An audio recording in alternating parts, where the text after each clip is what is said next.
Hey, I'm Nqobani. I'm Dylan, we're from Kuypers Plumbing, and we are at the Sensor Connect factory. We are here to install a Geyser Connect on an Ariston Axios Geyser. Inside the box we have the controller itself, we have the shut-off valve, ball valve, we have the hot pipe clip, we have the drip tray sensor, we have the thermal cutout, we have a bag of small parts and cable ties for neatening up the wires after the installation is done. We have twin and earth wire, and then we have a bracket for connecting onto a truss inside the roof. Otherwise, for Ariston Axios Geyser, there is an adapter that goes on the front of the geyser, which we'll explain in a short while. We have the installer manual. This is the user pamphlet, which must be given to the customer once the device is installed, so that they can activate the warranty of the device. This is more warranty documentation that would also get handed to the customer. This is a sticker pack that is important to be given to the customer after the installation to activate the device. Let's talk about each part individually.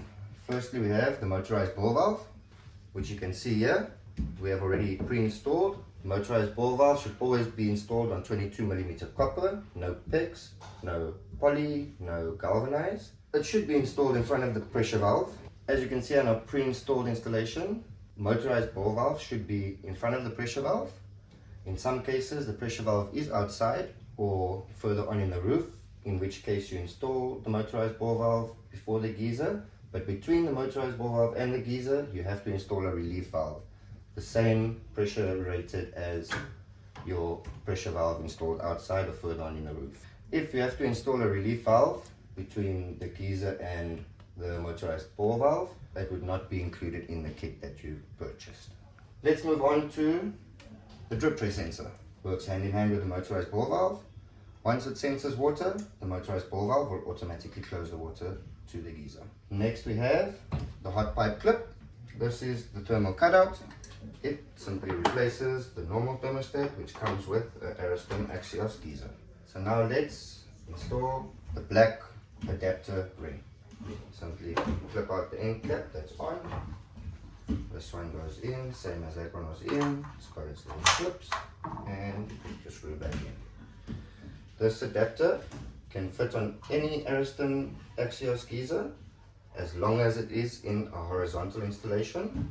If it is installed vertically and you install the sensor device on an Axios Geyser like this, it will immediately break the warranty. So if you do come across a vertical installation, you use the grey adapter ring, which allows it to be installed against a roof truss or against a wall. Now we're going to show you how to wire up the Geyser Connect to an Ariston Axios Geyser via the black ring adapter. As you can see, it is already pre-wired for the black ring adapter installation. Always before working over here, make sure to turn the isolator off. Make sure that the isolator works. Otherwise, turn it off by the DB board for extra safety. Inside the device, there is a wire diagram that shows you exactly how to install the wires and where they belong. Always remove the gland nut and gland, push it over your wire. So now we are wiring from the isolator. We have the earth connected. Once done, always make sure to retighten. Make sure that each terminal is very tight, as it is a fire hazard, as previously said, if they are loose. Gland gets put in, gland nut tightened so that you had enough space to work on your geyser, connect with the wires. Okay. Now we're going to show you how to install the thermal cutout onto the Ariston Axios Geyser. Firstly, remove the provided thermostat, which gets handed over to the customer. Then the terminals should be pinched a little bit, as we need everything to be tight and in place and secured properly. Alright, so now we're going to connect from the geyser controller to the thermal cutout inside the Ariston Axios Geyser. As previously said, it has been pre-wired for the black ring adapter to the Ariston Axios Geyser.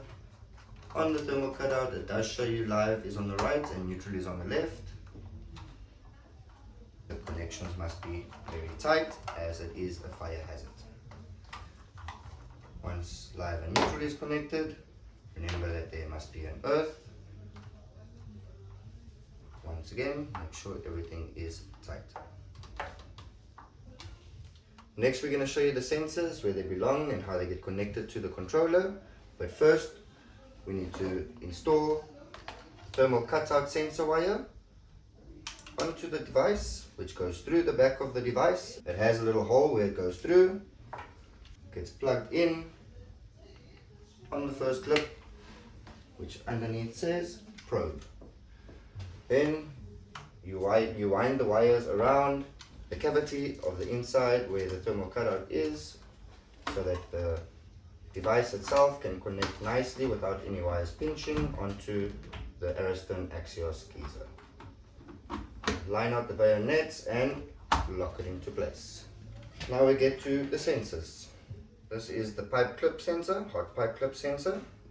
It's the next sensor that gets installed.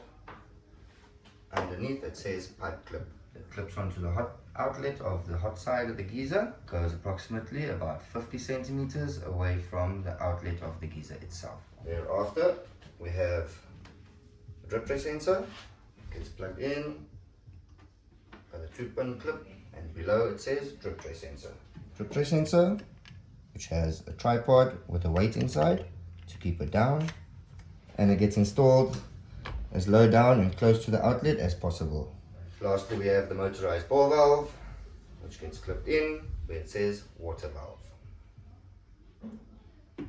Then you grab your small bag of parts, which comes with cable ties, so that each sensor can be securely tied to the controller with the cable ties provided. As seen, nicely cable tied, everything's nice and neat. Once again, everything's tight, prevent fire hazards, and you can put the cover on. Always make sure your screws align properly with the holes, as if they do not, it could pinch and damage the wires at the bottom.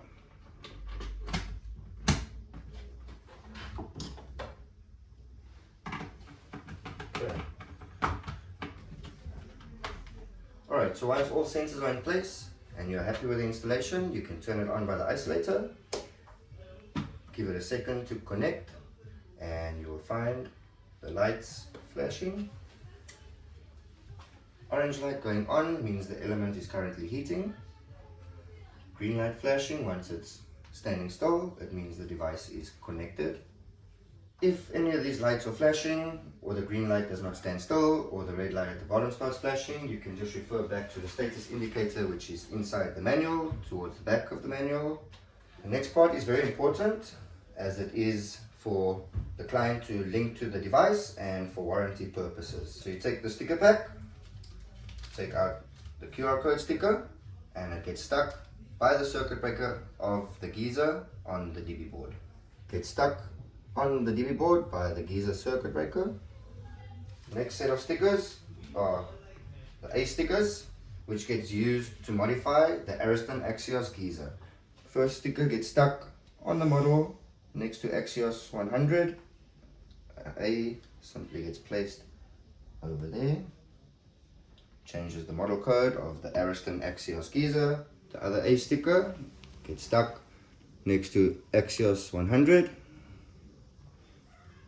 as such on the energy sticker. The A stickers have to be installed onto the serial tag and the energy tag, otherwise the warranty will be voided.